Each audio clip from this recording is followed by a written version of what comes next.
Hello అండి. 'గాజుగోడ' కథ continuation. వారు తన క్లాస్‌ని ఉద్దేశించి ఓ ప్రసంగం చేయాలి.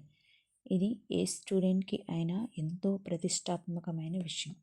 కాలేజీ జీవితంలో ఆఖరి గెలుపు కూడా. ఏ పోటీ అనౌన్స్ చేసినా వెంటనే ప్లానింగ్‌లోకి దూకేసి శ్రవణ్ ఏ మాత్రం ఉత్సాహంగా లేడు. ఆ మార్పును గమనించింది పల్లవి. ఓ రోజు అతన్ని క్యాంటీన్‌కి పిలిచింది. ఏంటి, వాలడిక్టోరియన్ అవ్వాలని లేదా?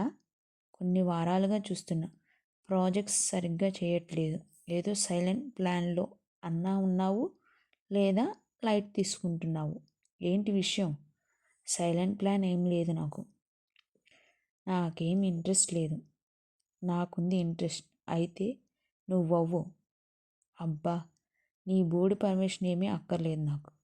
చూడు, నీ నీకు తెలుసు, నాకు తెలుసు. రేస్లో ఉన్నది నువ్వు, నేనే.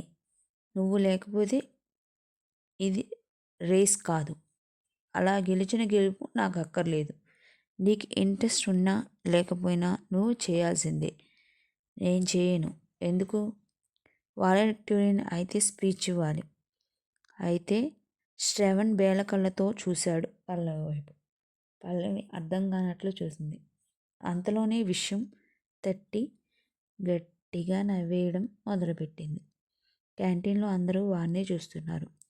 శ్రవణ్కి తన హుడీలో మొహం దాచేసుకోవాలనిపించింది. ఇదేది పట్టించుకొని పల్లవి పొట్ట చెక్కలయ్యేలా నవ్వుతుంది. కొంతసేపటికి శాంతించి బ్యాగ్ తీసుకుని లేచింది. శ్రవణ్ కూడా లేచాడు. పల్లవి శ్రవణ్కి దగ్గరగా వచ్చింది. శ్రవణ్కి ఏం జరుగుతుందో అర్థం కాలేదు. పల్లవి అతని కాలర్ పట్టుకుంది. శ్రవణ్కి మతిపోయింది. ప్రాపర్టీ ట్యాక్స్ కట్టాల్సి వస్తుందని ఇల్లు కట్టడం మానేసేంత స్టూపిడ్వి కావు నువ్వు. నీ పబ్లిక్ స్పీకింగ్ భయాన్ని నువ్వు ఎలా ఓవర్కమ్ చేస్తావో నాకు తెలీదు. ఆ వంకతో పోటీ చేయడం మానేస్తే ఊరుకునేది లేదు. Mind it. బెదిరించి వెళ్ళిపోయింది పల్లవి. ఆమె బెదిరింపు వల్ల కలిగిన కసో, ఆమె పట్ల తనకున్న ప్రేమో, పల్లవికి తన మీద ఉన్న నమ్మకమో తెలియదు. శ్రవణ్ పోటీలోకి దూకేశాడు. సంవత్సరం అంతా ఓ స్టూడెంట్ పర్ఫార్మెన్స్ని బట్టి నిర్ణయం ఉంటుంది కాబట్టి ప్రతి ప్రాజెక్ట్ను సీరియస్గా తీసుకోవాలి. రిలాక్స్ అవ్వడానికి లేదు. పగలు రాత్రి తేడా లేకుండా కష్టపడ్డాడు శ్రవణ్. పల్లవి అందుకు ఏమీ తీసుకోలేదు. శ్రవణ్ తన మాటకి విలువ ఇవ్వడం ఆమెకి అతని పట్ల ఇష్టాన్ని పెంచింది. వీరి మధ్య పోటీ బిజినెస్ స్కూల్కి ఓ ఆసక్తికరమైన విషయంగా మారింది. చూస్తుండగానే సంవత్సరం పూర్తయింది. అందరూ ఉత్కంఠగా ఎదురు చూస్తున్నారు రిజల్ట్ కోసం. ఆ రోజు రానే వచ్చింది. శ్రవణ్కి ఇప్పటికీ గుర్తు. రిజల్ట్ తెలిసే ముందు అతను పల్లవితో మాట్లాడాలనుకున్నాడు. తన మనసులోని మాట చెప్పాలనుకున్నాడు. గెలిచినా ఓడినా ఇక తనకి అనవసరం. అతని గమ్యం ఇప్పుడు ఆమె. అసలే తనకి మాట పెగలదు. ఎలా చెప్పాలి ఆమెకి? చాలా టెన్షన్ పడ్డాడు ఈ విషయంలో. ఓ రోజు క్లాస్లోని అందరినీ పిలిచారు డీన్.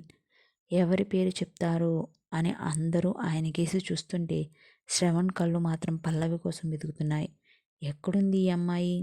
ఇంతలో శ్రవణ్ వెనక నుంచి ఓ సువాసన. అది పల్లవి పెర్ఫ్యూమ్. అతనికి పరిచయమే. అతను నవ్వి వెనక్కి తిరిగేలోపే అతని చేతికి ఆమె చేయి తాగింది. పొరపాటున తగిలిందేమో అని వెనక్కి తీసుకునేలోపు పల్లవి చెయ్యి అతని చేతిని పెనవేసుకుంది. శ్రవణ్కి కాలం ఆగిపోయినట్లు అనిపించింది. ఇది నిజమేనా? తాను ఊహించుకుంటున్నాడా?